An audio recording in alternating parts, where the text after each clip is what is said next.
At the time of the shooting, in the vicinity of where the two men I've described were, there was something which occurred which caught my eye. A flash of light or smoke or something which caused me to feel like something out of the ordinary had occurred there.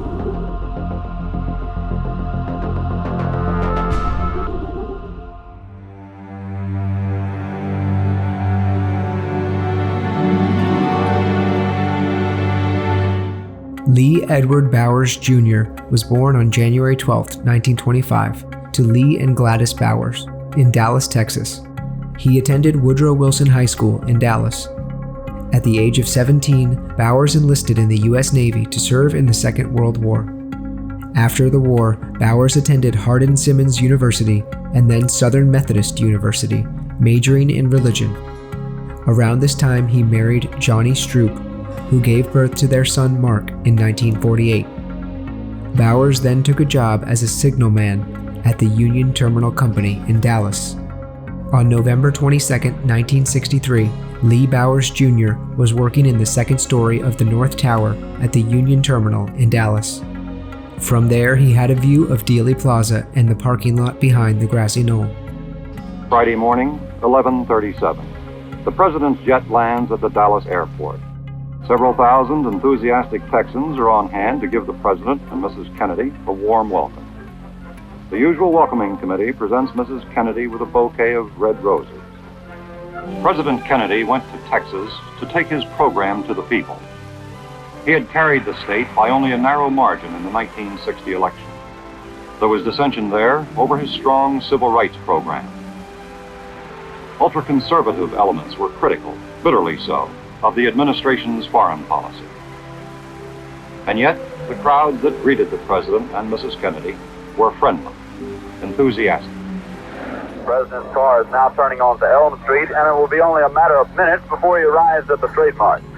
I was on Simmons Freeway earlier, and even the freeway was jam-packed with spectators waiting their chance to see the President as he made his way toward the Trade Mart. Well, for some time that morning, since perhaps 10 o'clock in the morning, we had the area pretty well sealed off, and the policemen had been stationed on the triple underpass as well as other strategic corners in the area, so that there was very little traffic moving into this area at this time. This is a dead-end area which is used primarily for parking. After 11 or 11:30, there was practically no movement in the area whatsoever. However, about 12:10, give or take 5 minutes, there was a car which entered the area and probed around for some time.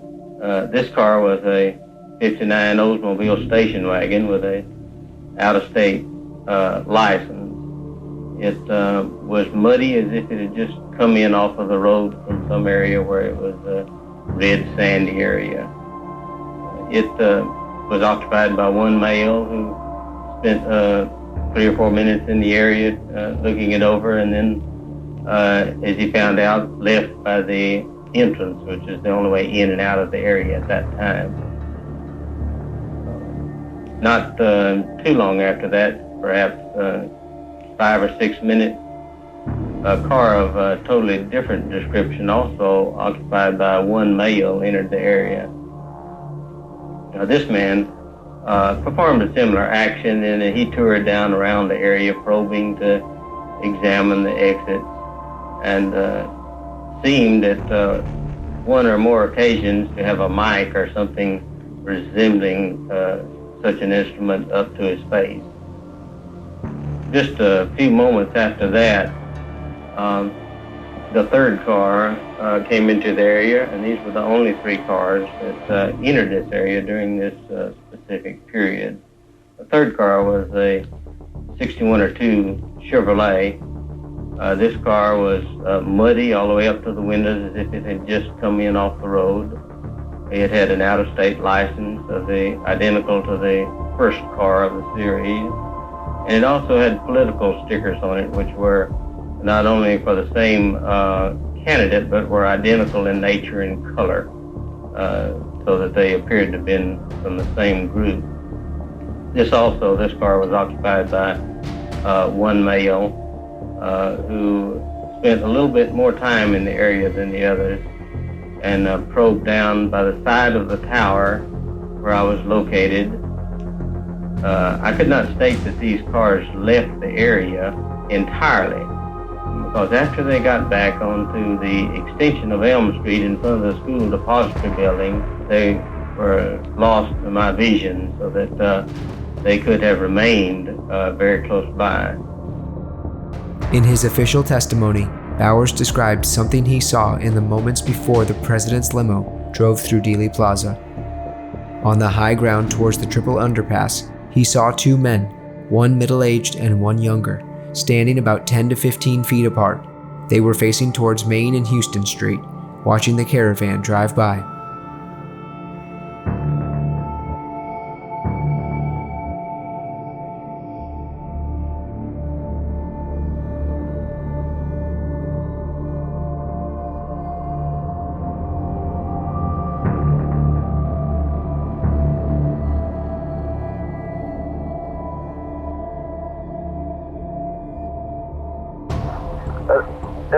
It appears as though something has happened in the motorcade route. Something, I repeat, has happened in the motorcade route. There's numerous people running up the hill alongside Elm Street, there by the Simmons Freeway. Several police officers are rushing up the hill at this time. Stand by just a moment, please. Something has happened in the motorcade route. Stand by, please. Parkland Hospital, there has been a shooting. Parkland Hospital has been advised to stand by for a severe gunshot wound. And just now we've received reports here at Parkland that Governor Connolly was shot in the upper left chest, and the first unconfirmed reports say the president was hit in the head. That's an unconfirmed report that the president was hit in the head. From Dallas, Texas, the flash, apparently official, President Kennedy died at 1 p.m. Central Standard Time, 2 o'clock Eastern Standard Time, some 38 minutes ago.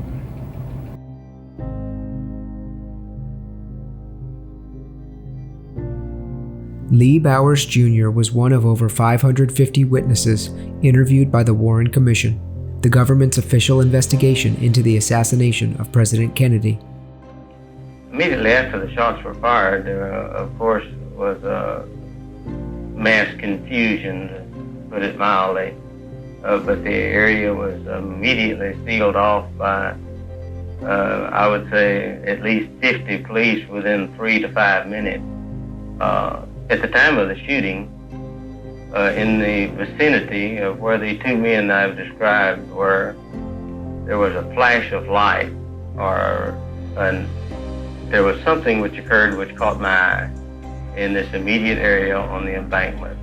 Now, what this was, I could not state at that time, and at this time I could not identify it, other than there was some unusual occurrence, a flash of light or smoke or something which caused me to feel like something out of the ordinary had occurred there.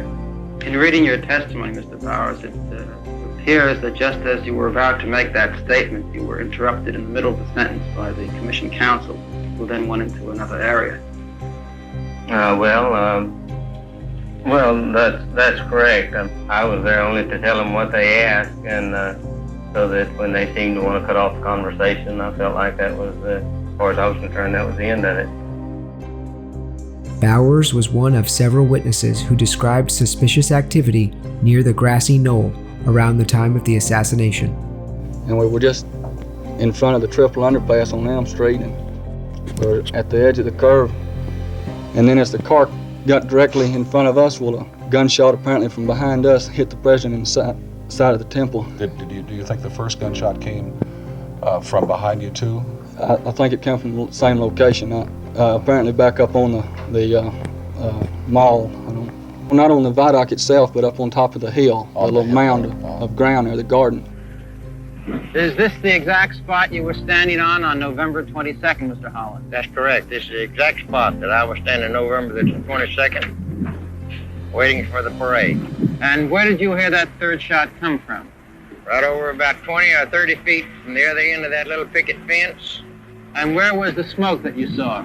It drifted right out underneath those green trees, those two trees. From behind the fence? From behind the fence. Four of us broke a run around this fence to find out if we could see anybody leaving the area.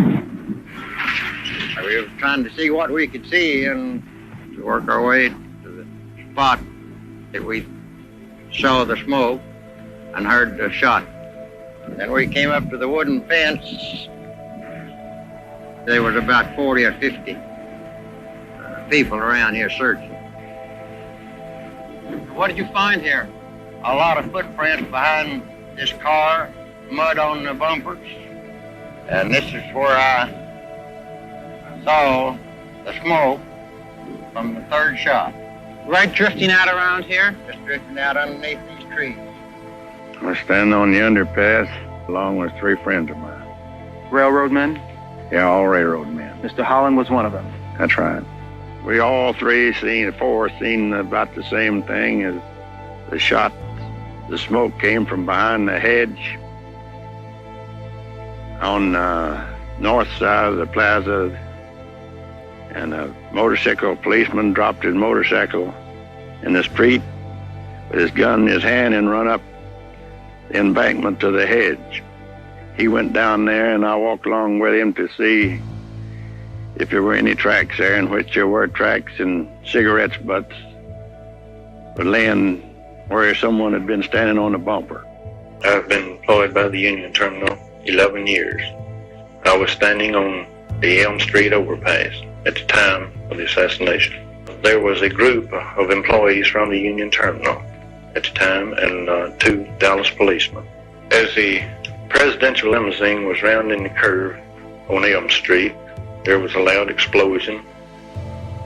At the time, I didn't know what it was, but it sounded like a loud firecracker or a gunshot. And it sounded like it came from the left and in front of us, towards the wooden fence. And there was a puff of smoke that came underneath the trees on the embankment. It was right directly in front of the wooden fence. And as soon as we heard the shots, we ran around to the wooden fence. And when we got there, there was no one there, but there was footprints in the mud around the fence, and there was footprints on the wooden 2x4 railing on the fence. At the time the shots were fired, did you look at the book depository building? No. Did you think at that time that the shots came from the book depository building? No, I thought it came from a fence between the book depository and the railroad track.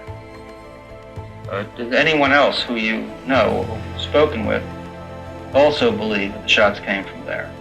Most everyone thought it came from the fence behind the book depository. Did you have occasion to speak with Forrest Sorrells, who was, of course, a friend of yours, and the Secret Service agent in charge of Dallas that day? Yes, I did. Did he tell you where he thought the shots came from? He thought they were coming from the same place. Which is? Behind the fence. So I am very dead certain at least one shot, including the one that took the president's skull off, had to come from the right front. And I'll stand by that to my death. Despite the testimony of these witnesses, the Warren Commission concluded in 1964 that President Kennedy was assassinated by lone gunman Lee Harvey Oswald from a window on the 6th floor of the Texas School Book Depository. Many Americans were unsatisfied with this conclusion, especially those who witnessed activity near the grassy knoll that day. Author and attorney Mark Lane wrote a book in 1966 entitled Rush to Judgment, a critique of the Warren Commission's inquiry into the murders of President John F. Kennedy, Officer J.D. Tippit, and Lee Harvey Oswald. Mark Lane also produced a documentary film based on his book, where he interviewed witnesses whose accounts contradicted the conclusions of the Warren Report. Lee Bowers Jr., who now worked as a real estate developer, was one of the witnesses interviewed for this documentary in late March of 1966. Mr. Bowers, how many shots did you hear? There were 3 shots, and these were spaced with 1 shot, then a pause, and then 2 shots in very close order, such as perhaps almost on top of each other, while there was some pause between the first and the second shot. Did you tell that to the Dallas police? Yes, I told this to the police, and then also told it to the FBI, and also I had a discussion 2 or 3 days later with him concerning this, and they made no comment, other than the fact that when I stated I felt like the second and third shots could not have been fired from the same rifle, they reminded me that I wasn't an expert, and I had to agree. On August 9th, 1966, Bowers was driving south on Highway 67 near Midlothian, Texas, for a business trip. At around 9:30 a.m., Bowers' car veered off the road and struck a bridge abutment. Bowers succumbed to his multiple injuries and died in a Dallas hospital about 3 hours later. The death of Lee Bowers Jr. was immediately ruled accidental, and no autopsy was performed. His body was cremated the next day. One witness allegedly told investigator Charles Good that he saw another car following closely behind Bowers moments before he crashed into the bridge. It was suggested by researcher Robert Groden that another witness saw something even more suspicious. Lee Bowers was heading west, and according to an eyewitness, he was driven off the road by a black car, drove into this bridge abutment. After his death, at least 3 people claimed Bowers told them privately that he saw more than what he told the Warren Commission and Mark Lane. He said he saw a car pull up. 2 men get out of the car. They were carrying what appeared to be rifles. He said that one gunman apparently positioned himself either on their car or on a car. The other one, I don't recall where he said he was. He said he saw both men fire shots. You could tell by the smoke, the puffs of smoke that came from the rifles. You're saying that Lee Bowers told you that he saw both men fire? Yes, he did. 2 other men who worked with Bowers have been quoted by various researchers with similar claims about what he told them privately. But why would Lee Bowers Jr. tell his personal friends a much more specific and detailed account than what he told the Warren Commission and Mark Lane? Journalist and editor of a Midlothian newspaper, Penn Jones Jr., said he interviewed Lee Bowers' widow, Johnny Bowers. While she initially stated there was nothing suspicious about her husband's death, upon further discussion, she became flustered and said they told him not to talk. According to recently declassified FBI files, Bowers called the FBI office in Dallas on March 28, 1966. He reported that he had recently been contacted by someone named Robert Blake in regards to an interview for a documentary film. Another FBI document says that Robert Blake was an alias used by Mark Lane in his contact with Lee Bowers Jr. The interview took place on March 30th, 1966. Bowers died about 4 months later. Other FBI records show it wasn't the first time Bowers reported to the Bureau about someone reaching out to him for an interview. He also reported a phone call in August of 1964 from a woman who identified herself as Mrs. Mark Martin. Why was Bowers so afraid to tell the full story? Walter Rochelle provides a possible answer.